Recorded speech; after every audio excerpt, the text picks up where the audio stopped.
পুলিশের একটি সাজোয়া যানের ওপর থেকে একজনকে টেনে নিচে ফেলা হলো। তিনি সাজোয়া যানের চাকার কাছে সড়কে পড়ে থাকেন।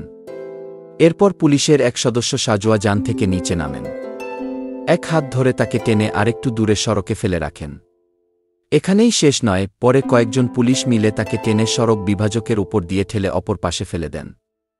সরকারি চাকরিতে কোটা সংস্কারের দাবিতে আন্দোলনকে কেন্দ্র করে সাভারের পাকিজা মডেল মসজিদের কাছে 18 জুলাই ঘটনাটি ঘটে। যাকে ফেলে দেওয়া হয় তার নাম শাইখ আসহাবুল ইয়ামিন।